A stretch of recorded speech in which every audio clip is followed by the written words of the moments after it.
Oh, alright. So I was coming around this village and I thought that I would show you guys this really cool village I found. It's a brand new type in the latest snapshot 1.14.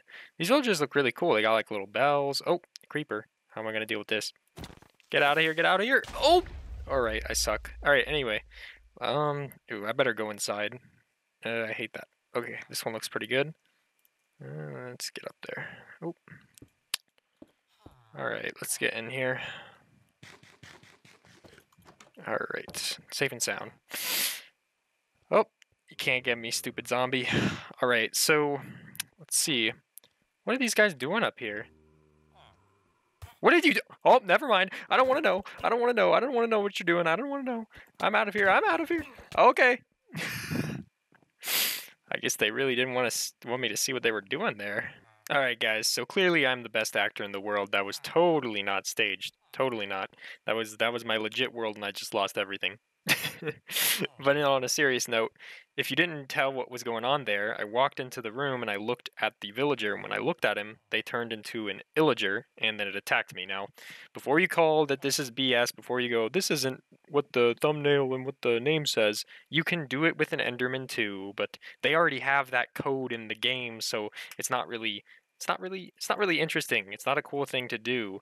I mean, if I added that code to the Enderman, he would already get angry when I look at him, so you wouldn't really be able to tell a difference. So I just had to go with the next best thing, and calling this uh, something along the lines of coding Enderman. I don't know what the plan is going to be for the name, but whatever. Whatever I put the name, it's because that's the most closest and easily searchable uh, name for what I'm trying to do here. But basically what's happening is when you look at something, something activates. So let's go through how this is possible, because there's a lot of people that have asked me how to do this in the past, and it's not super difficult, but it's got some potential pitfalls. So common mistake is using facing. So you have this execute facing thing, which lets you make the execute command face the direction that whatever you want, like face towards that thing. Which is cool, but some people try this. If entity at s, right? So if I am facing, now that's where you have a problem.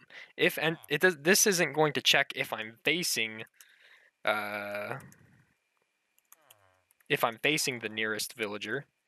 This is actually just going to make the command. It's going to check if I'm here, which is true. I am here, and then it's going to make the command face it. So you won't see any true updates in my chat, which means it's just going to make the command change the orientation. So that's a common mistake, and don't fall into that. So obviously we can't get a one-liner out. We can't throw a one-line in to check if I'm facing a certain entity or any entity for that matter. So that's the problem. So if I go here, so once I realize that, now I have to come on to the thing of, what do I do? Do I look at the way that he's rotated and then look at the way that I'm rotated and see if they're like similar? Well, the problem is if I do this, you'll see he's rotated like that. But if I do this, TP at S, 11, 0, that faces me this way, and obviously he's not facing me that way. And that's because the game doesn't update their rotation. Like he's facing me, but only in spirit. I don't know what you want to call it, but to the actual game and the actual code, it doesn't think he's facing me. It thinks he's facing that way until he actually walks. Once he starts walking, it'll update the facing. So I can't actually use that accurately to track whether his facing is similar to my facing, or take my facing, add 180 to it, and then see if that's the same as his. I can't really do that, but if I could do that, then it would be pretty efficient, because it would just be grabbing his direction that he's facing and then adding 180 to it so that it's like that now, and then seeing if I have the same thing as that, or if I'm within a certain realm. But that's not really good. So solution A is to do that, but it'll only work when the thing is walking. Otherwise you're going to have some issues with that detection. But then solution B is to use a more accurate one using ray casting, but it's going to be heavier, so we'll have to do some little tricks to make it work. So the end product is, I will show you this actually. So I look at him, nothing happens, just before you pop into the whole tutorial, just to see what the end goal is, so you know if you like it. So if I give him a tag of angry, just so I didn't do it to every villager, I'm not looking at him, but as soon as I look in his hitbox, as soon as I get on his pixel, look at this. Perfect. That's pretty much pixel perfect, and it spawns an illager. So let me reset it. So this actually works really well. Look at that. As soon as I look at him. Now, obviously, if I'm in the ground and I look at this fence, it doesn't activate, but I will be showing you how to make fences, go through fences if that's what you want it to do, or go through certain things if that's what you want it to. Only when I look at him above the fence, only when so see, that doesn't activate it. Only when I look at him above the fence zone does it activate. Of course, fences have a little bit larger block, but yeah. So it's really nice, really configurable, and we're going to go step by step how to do this. I think what I'm going to do is I'm going to pop into the resource pack, and I'm going to go from start to finish creating this data pack for you, because I have one that I already made, but I'm just going to go step by step so you can see it, so this might be a longer video. All right, so first things first, let's pull this guy up, and we are going to go, so you can see the data pack, it only has 1, 2, 3, 4, like five function files, but it goes over a lot of things. That's one that's in the new world. So let's go back to our 1.14 command world. And what I'm going to do is I'm going to have a data pack link in the description for the starter pack. So this is where you can start things. And this is where we're starting. So you're at the same starting point. So if you copy what I do, you'll have everything and you'll have learned at least 4 fundamental things about data packs. Maybe do some more work with them to memorize what they do, but you'll at least have learned some little tricks. So we're going to take the starter pack, we're going to copy it, just so I always have the starter pack. And let's call this one Johnny. All right, so one thing about data packs is the name of the data pack doesn't actually matter when you get inside it. You'll see what I mean. So once I go into data, now I have these 2 folders, and I can rename this to anything. So I'm going to call it JO. It doesn't have to be the same as the top, but this will be whatever your functions reference. So when I type /function, and then I go, so see how I have EM instead of Enderman? So it'll be like JO:word, right? So that's what it'll be once we're done. So now we're going to go into this Minecraft. So this is stuff that is default about the game. So when we go into tags and functions, there's load and tick function. I've gone over this in a separate video, but load and tick are 2 little thingies. Let me just close that previous one. All right, so load and tick. Load is what happens at the beginning. Tick is what happens always. We don't really need a tick one for the way that I do it, but I'm going to show you something in 1.14, even though I say this is 1.13, you know, but everything I do is 1.13 friendly. There's just a few little things that are nicer in 1.14 that you can use, but this is 1.13. So we're going to go JO init. So we're going to play the init function on the load, and JO main is going to be the main function that gets played. Some people like to call this tick and load for the function, but I prefer init and main. It's just my classes and background. I call things init and whatever. It's just my syntax. You don't have to follow it. There's also this loot tables, which gives you a few like starter loot tables to play with, just to see where loot tables go in the data pack. So that's why I included them. So here in functions we have init and main. So let's pop open init and main. So init. So when things start, what we're gonna want to do is we're gonna play something. So like I said, this is going to be laggy if I start shooting a raycasting. I go over a video on how raycasting works separately. I'll maybe link that if I remember. But how raycasting works is we're going to go to the player, we're going to play something here, then we're going to do some checking, and then we're going to move it forward. And then we're going to do some checking, and then we're going to move it forward. And then we're going to do some checking, and then we're going to move it forward. And what we do is we move it forward so fast that you can't even see it moving forward. It's just going to look like it's already there. It's going to look like that. It's just going to look like it's there. So we're going to have to do some raycasting, because what we want to do is see, oh, and it already activated him. You want to see when I am looking at this guy, specifically this guy. So we want to check what is in my path of looking, what is in my looking path. All right, so let's go here and let's create, now doing that checking thing is kind of laggy. So what I do is I slow down the clock speed. So if I do it on main, it's going to check every single tick of the game. So I call this my clock or slow clock. So this is going to be a slower clock.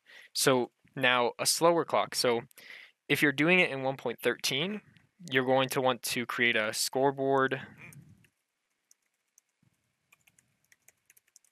You want to create a scoreboard, and then in the main you would do scoreboard players add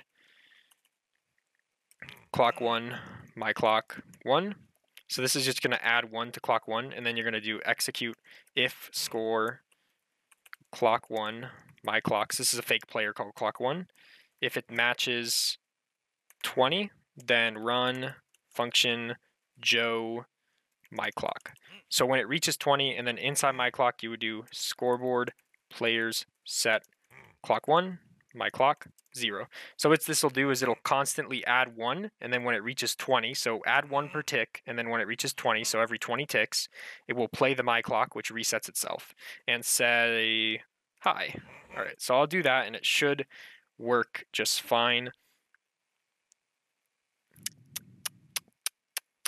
Takes a little time to reload things. All right, so here you say the server saying hi about every second, and it should be pretty accurate, but I'm going to comment this out because I am in 1.14, so I'm going to show you the 1.14 way, and I'll leave this uncommented for those 1.13 users. Of course, 1.14 is coming very, very soon. So to avoid using this main function at all, we just go into my clock and do schedule function Joe my clock. So this has this new function, and I can say 20 ticks. So every 20 ticks, 20 ticks, it will play my clock. So if and I need something to start it.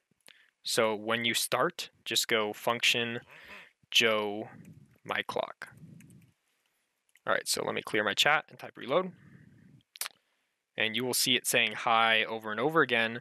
And I'm sorry if I'm going a bit slow. I might include some timestamps, but you can see it saying hi over and over again. This is a more accurate clock, though, because it doesn't use a scoreboard timer, so lag doesn't really affect this thing. But yeah, so I'm going to put it at 10 ticks, so it's every half second. And let me get rid of that hi thing. All right, so, and that's gonna bug some people, so I'm gonna get rid of it. All right, so now every half second, what do we want to do? We want to do activate something. We're going to execute as everybody, so every player at the player. So now you need to move the place that the command's playing to the player instead of at the server, and then play Joe check. All right, so this is just a general function that says, well, do all these things to check if they're facing the entity. So we're going to make a copy and paste, make a new function file called check. This is Joe check. So Joe check is going to do something. He's going to play Joe raycast. All right. So he's going to start the raycast. So raycasting, you always want to first you want to have a function that sets things up before the raycast happens right here, and then this function will do some stuff and then make the raycast happen so that you can do stuff after the raycast, and you can do some stuff before the raycast, because it's not useful to just send a line out there and not have anything happen before and after. You can have some stuff happen during, but then when you're working on more complicated things, it's harder to have. Then you have to have a separate raycast function for each thing that you want to add to the game. So it's harder to do generic raycasting functions. But this one won't be generic. This will be specific. So we're going to make a new one called raycast. All right. This raycast guy, he's pretty simple. So he's going to play a particle called crit. Now this is simple to make, but it's very complex to understand. And I go over it in depth later. But what it's going to do is it's going to execute, and then it's going to position itself one block using the raycasting positioning, one block forward,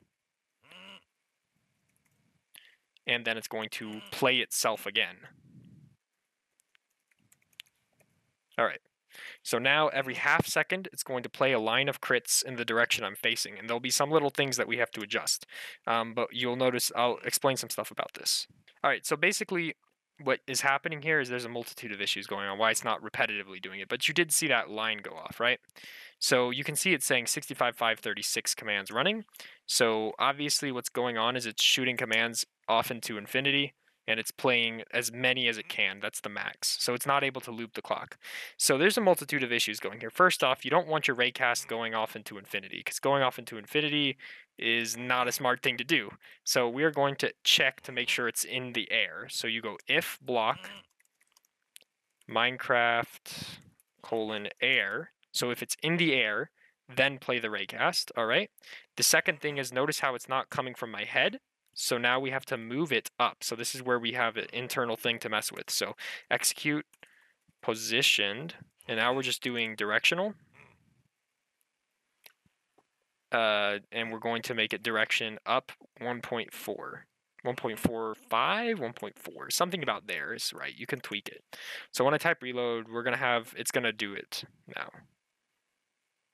Once it reloads, all right, so now it's doing it because it's not playing the max, so it's able to reschedule itself because we're not hitting any maximums here. So as you can see, that's pretty nice. So the thing is, when I hit him, it does nothing. I mean, let me reset this so you can see. Obviously, when I do this, it does nothing, and the line just goes through him. But let me tell you some properties about using this if block air. Now, the thing is, when the command gets played in a line, if it's outside of my chunks, loaded chunks, or if it's past 255, you know how 255 is the build limit, then it'll stop playing because that's not considered air. So that's always the great thing. So this actually is very efficient because it doesn't go very far and it stops eventually. You can limit range. I'm not going to go over that because this is infinite range. All right. So just at any distance if you look at it. So that's pretty cool. That's pretty cool. So now let's add something cool. So let's add one little feature. This is where I want to show you some stuff. So hashtag Joe : my air. So this is where we're going to look for my air. So it's specific types of air. So we're going to go to data packs. We're going to go to Johnny. We're going to go to data. We're going to go to Minecraft. So copy this tags folder and throw it inside Joe. All right. And now delete functions because you don't need that and go into blocks. So this is block tags that are specific to your data pack, and they'll be referenced as Joe : name of the block tag. And what this does is it groups a bunch of blocks. So we'll call it my air. So these are all the blocks that we consider air. Now I'm going to just change this to air, and we will also include barriers. And for the hell of it, let's do hashtag Minecraft : glass. This is a special one that doesn't exist in the game, but I added it to the starter pack. But hashtag Minecraft glass includes all types of glass, so that's always nice. So now if it's in Joe air, then it'll go. If it's not in Joe air, then it will stop. So let's take a look at that and also add some glass so you can see that it's going through glass, but not solid blocks. So let's go here. So you can see that you can't see it on the other side. It's hard. I mean, it's hard to tell, but you can't really see it. It's not going through it, right? But this one is definitely going through it. So you can see that it goes through them. All right, so now it's coming directly out of our heads and everything is good. So check if there's Joe air. If there is Joe air there, then we're going to move forward. So what else do we need to do? We need to check if there is an entity. Now this is the guy. This is the cool guy. So I'm going to show you guys this very big secret that anyone will tell you if they actually know what it is. It's not a big secret. But this is the cool guy. We're going to copy this guy here. I don't want to copy every time, but I don't have this memorized perfect because I don't use it all the time. So let me just go like that. I know it's going to look like it's a mess, but let me clean it up. Let me clean it up. All right, there we go. Sorry, I had to clean that up. This is the key element, okay? We are going to, at that position, we're going to execute as any entity that is within a block. So if I'm here, any entity that's in this block, right? Then we are going to move to the bottom positive corner of that block. So if we're like here, we're going to go down into the corner. Yeah, and then it's going to check if an entity is still within that block area. So it's kind of weird, but basically it hits pretty much the perfect outline of any entity in general. So it'll work for a spider just as well as it'll work for a villager. So because DX stuff uses the actual hitbox like of their character model. So if I put a spider here and use it, it'll work just as good on the spider, and it won't like activate it when I'm looking above them because a villager's taller than a spider. So this is perfect, but you have some limitations of now you're playing it at the spider because you're changing who it is. So you're going as at E. You could probably fix this with at, but then you would have to change this selector. So it's really useful to use the as, but it's fine for our case. So this will do something if there is an entity there. But let's specify what entity it is. And then let's do something. So let's do Joe angry. And I'm spelling angry wrong on purpose because, you know, whatever. So let's go back into the Joe pack, because Joe is the Joe. So let's go into the Joe pack, and let's make one that's called angry. So this is something that gets played. Angry gets played when we are when we hit this thing. So we will say angry. So we're just going to say something. It's just so we can see if it activates it. So let's reload and test our hypothesis. And I'll actually show you that it works on spiders just as good as villagers. So we're going to get the spider egg. Okay, it's triggering at me. So let's not make it hit me. So let's go type equals not player. So now it'll do everything but me. So spiders. All right, so when I'm looking at him, it says spider angry, but if I do F3G, it's not saying it. But then when I actually look at him, it'll say spider angry. And then if I actually look at him, it'll trigger it just like that. So the code works really nice in that way, but there's some limitations to it. So now that we're here, we're almost done. The thing is, we don't, if there's two of them lined up, we don't want to look through it to another one. Like if I'm looking at this guy, I don't want it to trigger the guy behind him. So I just want it to trigger one of them. So what we're going to do is only trigger the one in front, not the one behind. So first, let's specify who this is. So let's change the type. So we're going to change the type to hashtag Joe angry. So we're going to change it to a specific type. So this is a good thing to know as well. So we are going to go into the Joe, and we're going to go into the tags. So there's another type of folder you can do that I don't have in here. Sorry about that. But it's entity types. Entity types, all right? And it works just like blocks, so it'll look really similar. But then let me change that to angry. And in here, instead of putting the block name, you just put the entity name, villager, just like that. So this will let you easily change what it's looking at, rather than having to go throw an extra type equals statement here every time you want to change what it's looking at, right? It makes it easier to change what it's looking at. Secondly, we need to see if this thing was able to do it, then we need to stop the raycast, right? So we need to say if score Joe find matches 0, if Joe at S. So at S will still pick the player. So if the player's Joe find score is 0, then it'll allow this thing to continue. If it's 1, then it won't allow it to continue. What is going to make it set to 1? We're going to go store result score at S Joe find. So this will say if we did find something, it will set the Joe find score to be 1. If we didn't find something, it won't do anything. So this means what? We have to add a scoreboard.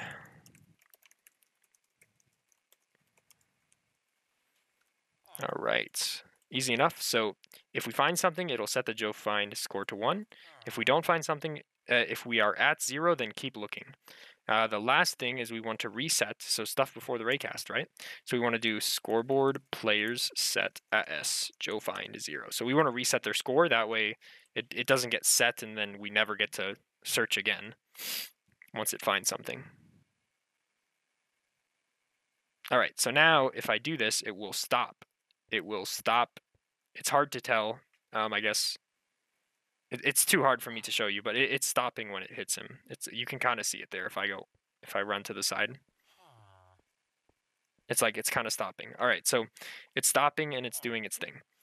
All right, so then, and I can even go Joe find on the side, 0, 1, 0, 1, right? All right, so the last thing is, that's pretty much it, guys. I mean, all we have to do is do something when we find him other than just say hi. So we will go execute at S, because right now it's still playing the command at where the command raycaster is at. So I would rather play it at the villager who is at S, and we will summon Vindicator right there. Then I will TP this thing 500 below. I can just go negative 500. And then the last thing would be, yeah, I think that's all that has to happen. All right. So this will summon it and TP it below. Cool. All right. Scoreboard ejected to the sidebar. Reload. Oh, one last thing. Let's add this. So don't do it to everything. Go if the thing has a tag of angry. That way it won't just do it to everything, because who wants to do it to everything? So that way we don't do it to everything in particular, because in the video there was other villagers and I didn't want to accidentally hit them. So if I look at him, nothing.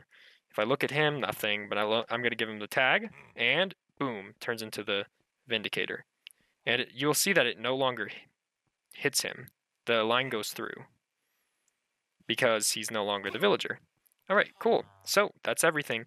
The last thing you would want to do is go right here into the raycast and turn off the particle so no one tells what's going on.